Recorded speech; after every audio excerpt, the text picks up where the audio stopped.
Morning guys, जय श्री महाकाल।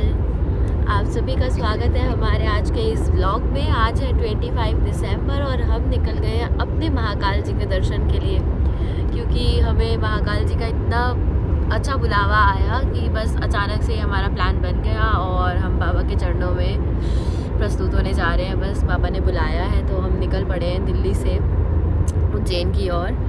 तो आप सभी को जितना हो सकेगा इन्फॉर्मेशन हम प्रोवाइड करेंगे। जैसा कि आप सभी को पता होगा वैसे तो कि दिल्ली से उज्जैन 700 से ज़्यादा किलोमीटर्स का है, जिसमें से हम सुबह 5 बजे निकल गए थे दिल्ली से, तो हमने 100 किलोमीटर ऑलमोस्ट कवर कर लिया है। अभी हम मुंबई एक्सप्रेस वे पर हैं। पीछे ये अरावली हिल्स वगैरह, ये जो पहाड़ी इलाका है आप देख सकते हो। सो 2 टोल हमारे क्रॉस हो चुके हैं। अब आगे देखते हैं कि आगे आने वाली और क्या इन्फॉर्मेशन है जो हम आपको प्रोवाइड कर सके। तो जो भी न्यू ईयर पे उज्जैन आने का प्लान कर रहे हैं वो इस ब्लॉग को पूरा ज़रूर देखना, और जो आपके फ्रेंड्स जो आने का प्लान कर रहे हैं उनके साथ भी इस ब्लॉग को ज़रूर शेयर करना, और चैनल को सब्सक्राइब करना बिल्कुल मत भूलना। मैं दुआ करूँगी कि जो हमारे महाकाल राजा हैं, उज्जैन के राजा, वो आप सभी को भी जल्दी अपने दर्शन के लिए बुलाएं। सो जय श्री महाकाल। बढ़ते हैं अपनी जर्नी की और आगे।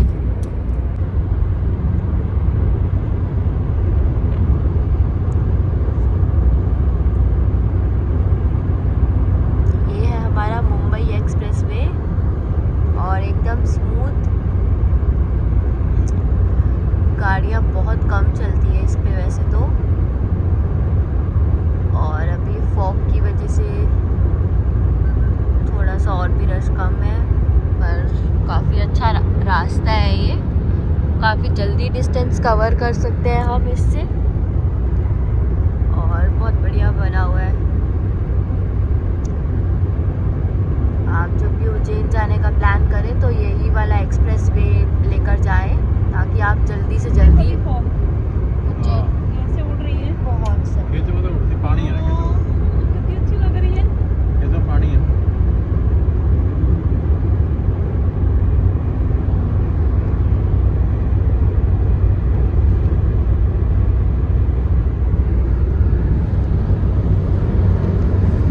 ये मम्मी बैठे हैं।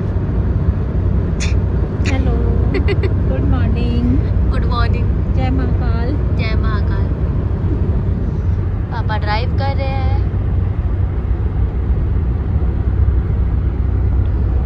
ये हमारा बेड पूरा हमने पीछे बना रखा है अपने चलने के लिए, ताकि क्योंकि लंबा रास्ता है तो हमें कोई दिक्कत ना हो, इसलिए पापा ने पूरी तैयारी कर रही है हमारे लिए।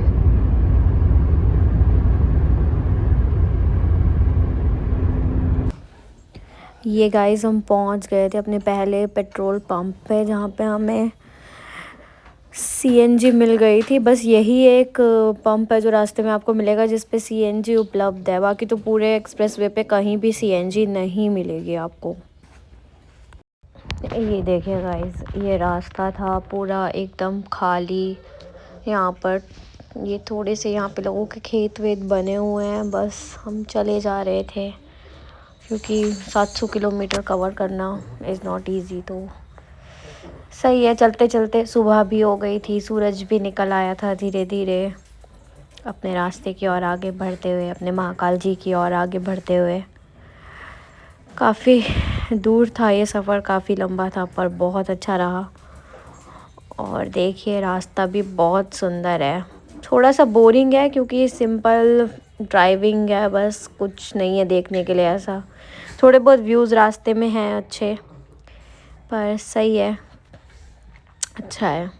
ये मैंने खाया आम पापड़ क्योंकि हम रास्ते के लिए बहुत सारा सामान अपने साथ रख के चले थे, क्योंकि इस रास्ते में खाने पीने की ज़्यादा अवेलेबिलिटी है नहीं। तो आप भी अपने साथ जो भी सामान हो थोड़ा बहुत खाने पीने का लेकर जाएं। यहाँ पे दूर दूर तक, बहुत दूर तक ही कोई रेस्टोरेंट मिल पाता है रास्ते में, खाली रास्ता है, अभी कंस्ट्रक्शन चल रही है। उसके बाद ये आ गया था हमारा अगला टोल। 5-6 टोल आपको रास्ते में मिलेंगे जो कि आपको देने पड़ेंगे, और फिर उसके बाद इस वाले टोल के बाद आपको आगे जाके पहला गांव शुरू हो जाएगा, क्योंकि अभी मुंबई एक्सप्रेस वे पूरा कंप्लीट नहीं है, कंस्ट्रक्शन चल रही है इसमें। तो बीच में जहाँ से मुंबई एक्सप्रेस वे आपका छूटता है वहाँ से आगे से एक गांव स्टार्ट हो जाते हैं। बीच में आपके 2 गांव पड़ेंगे। पहला गांव तो यही था हमारा, शायद से ये बूंदी शहर पड़ता है बीच में। जो गांव है छोटे मोटे गांव हैं मतलब, पर गांव के रास्ते भी ठीक हैं, इतने ख़राब नहीं है। उसके बाद हमें एक ये रेस्टोरेंट मिला था शर्मा ढाबा करके, हमने यहाँ पर थोड़ा ब्रेकफास्ट किया और उसके बाद हम आगे बढ़े। ये गांव था, गांव के पूरे रास्ते हैं, रास्ते ठीक बने हुए हैं, ज़्यादा दिक्कत नहीं है। थोड़े बहुत ऊबड़ खाबड़ तो है ऑब्वियसली, पर सही है, इतना मतलब कोई अनसेफ नहीं है, ठीक है। गाड़ियाँ मिलती हैं रोड पे, काफ़ी लोग दिखते हैं, चलती रहती हैं गाड़ियाँ। देन उसके बाद ये जो अंदर लोकल जो टोल आता है वो आया था हमारा। उसके बाद हम गांव जब हमने क्रॉस किया तो दोबारा जहाँ से ये दिल्ली मुंबई एक्सप्रेस वे बीच में कंस्ट्रक्टेड नहीं था, गांव के बाद ये दोबारा से जो कनेक्ट हो रखा है वो स्टार्ट हो जाता है आपका ये दिल्ली मुंबई एक्सप्रेस वे। फिर आप एक गांव से बाहर निकल के दोबारा इस पे कनेक्ट हो जाओगे, जैसा कि आपको दिख रहा है। फिर ये काफ़ी लंबा चलेगा। उसके बाद आपका एक बीच में सेकंड गांव आता है।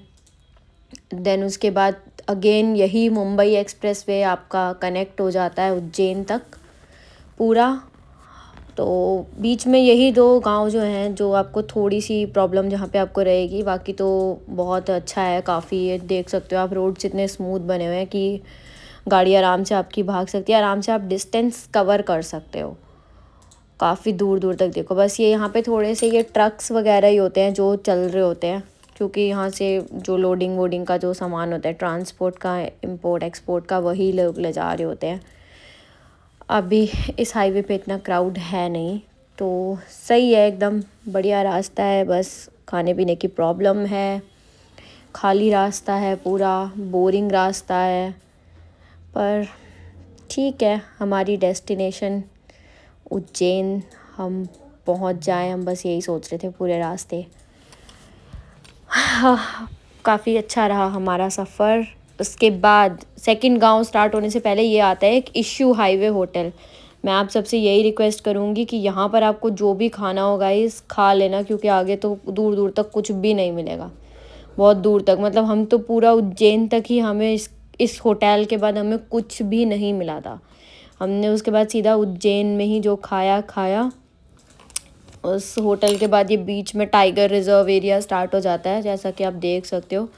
दोनों साइड हमारे पूरा जंगल ही था। यहाँ पे गांव था ये वाला, तो पूरा जंगल था, टाइगर रिजर्व एरिया था पूरे। यहाँ पर इस रोड पर काफ़ी सारे जानवर भी रहते हैं, कभी गाय जा रही थी, कभी कुछ, तो ड्राइविंग भी बहुत सेफली करनी पड़ती है। और एक ही मतलब वन वे है ये, जहाँ से दोनों साइड की गाड़ियाँ आ रही थी, तो ओवरटेकिंग भी बहुत ध्यान से करनी पड़ती है। मतलब ड्राइविंग इस वाले रोड पे काफ़ी स्लो हो जाती है, यहाँ पे डिस्टेंस कवर करना थोड़ा सा मुश्किल है।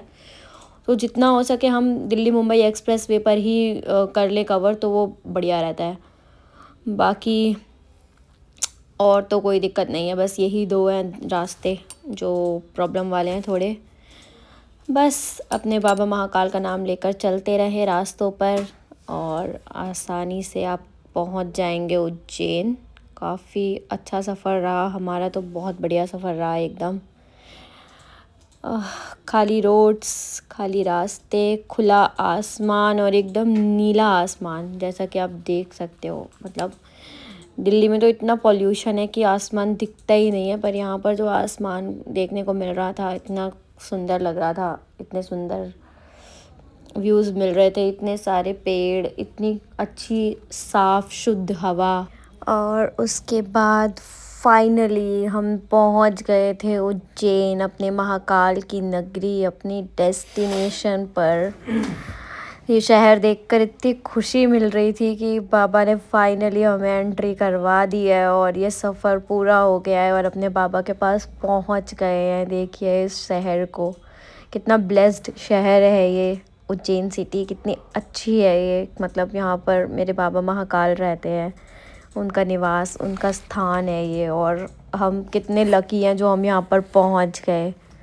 मतलब शब्दों में बयां ही नहीं कर पा रहे हैं कि कैसे बताऊँ मैं कि क्या फीलिंग थी उस टाइम पे, इतना लंबा रास्ता काटने के बाद जब हम फाइनली देख पा रहे थे लिखा हुआ उज्जैन की ये जगह, ये रास्ते, ये लोग, काफ़ी अच्छा। और एकदम शोर, मतलब इस शोर में वो मंदिर के पहुंचने की हमारी और ज़्यादा उत्सुकता बढ़ रही थी।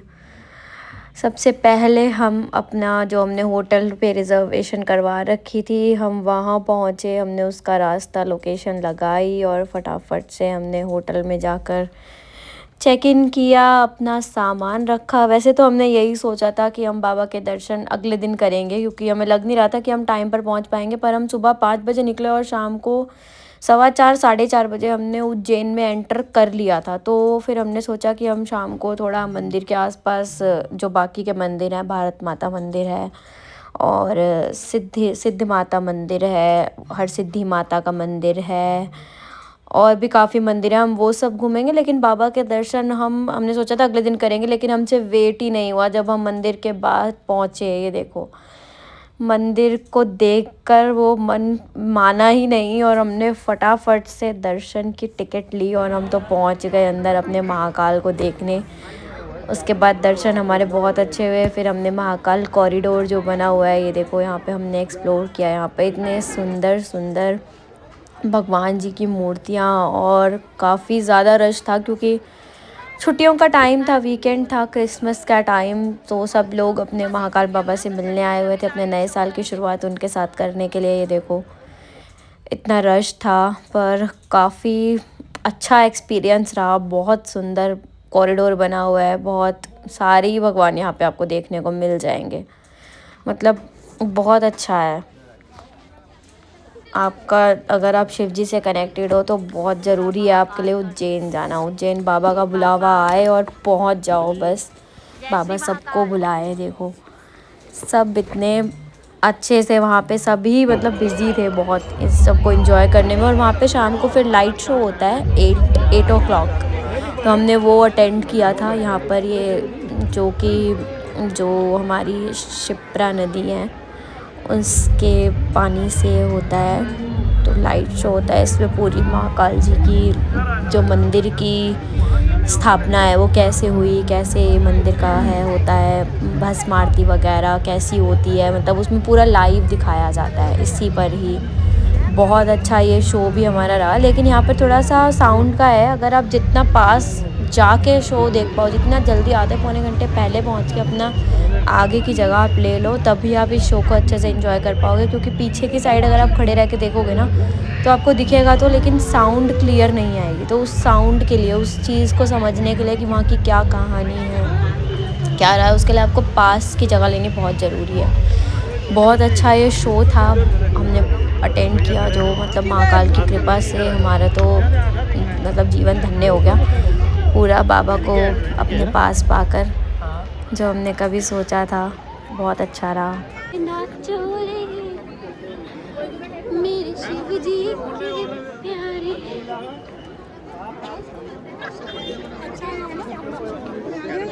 हम घूम रहे हैं महाकाल लोक।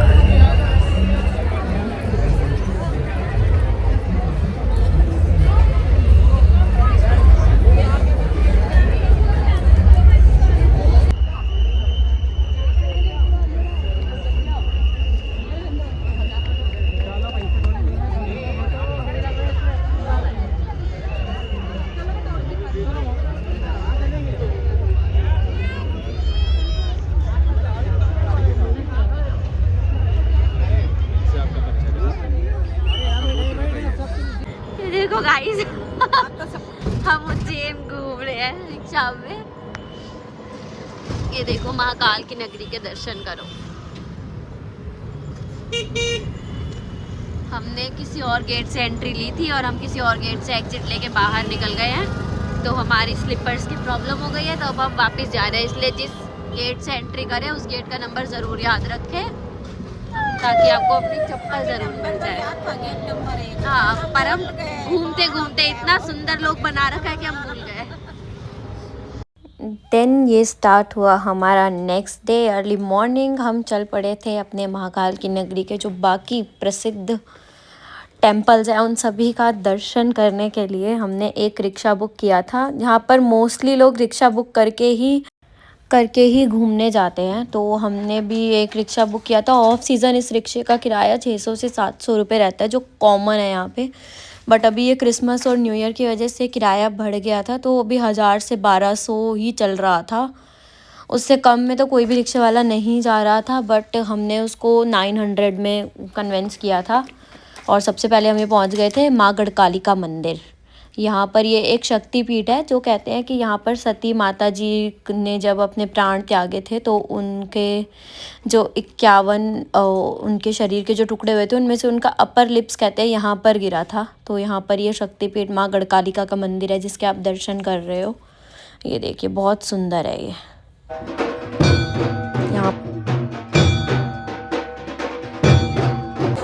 यहाँ पर ये गौशाला बनी हुई है। ये खुद आ रही है हाथ लगाने के लिए। चलो यहाँ से ना इतनी और भरतरी गुफा।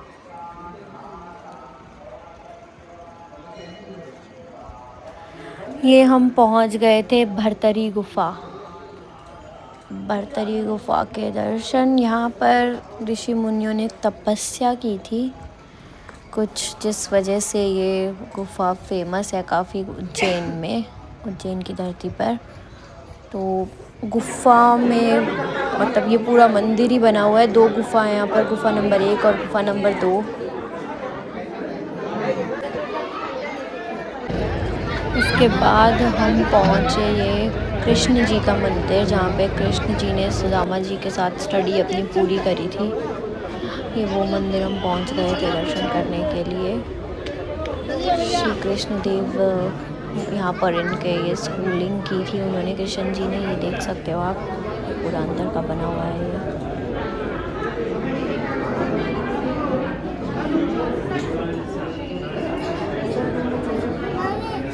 वो है मंदिर।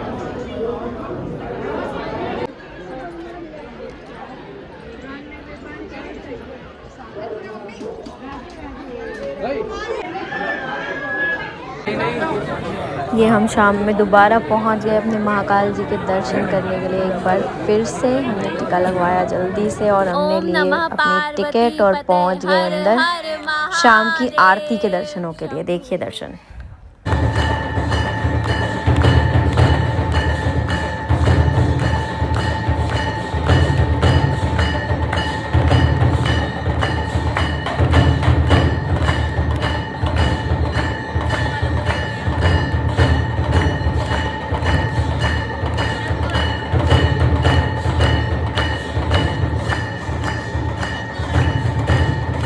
ये मंदिर के बाहर के दर्शन देखिए, भीड़ कितनी ज़्यादा थी। उसके बाद हम गए थे ये रामघाट पे दर्शन करने माँ शिप्रा के। बस इतनी हमारी बस यही थी हमारी उज्जैन की अपने महाकाल की नगरी की जर्नी, जो बहुत ही अच्छी रही। और हम उसके बाद लौट आए अपने महाकाल की यादों के साथ। और वहाँ जाकर इतना सुकून मिला कि मन एकदम शांत हो गया है। बाबा ने बहुत कृपा की, उनका बहुत बहुत शुक्रिया। वो हमें हर साल ऐसे ही बुलाएं। बस उनकी यादों को अपने दिल में लेकर हम दोबारा से वेट कर रहे हैं उज्जैन जाने का। Thank you so much for watching. जल्दी से लिख दीजिए जय श्री महाकाल कमेंट्स में, सब्सक्राइब कर दीजिए। Thank you.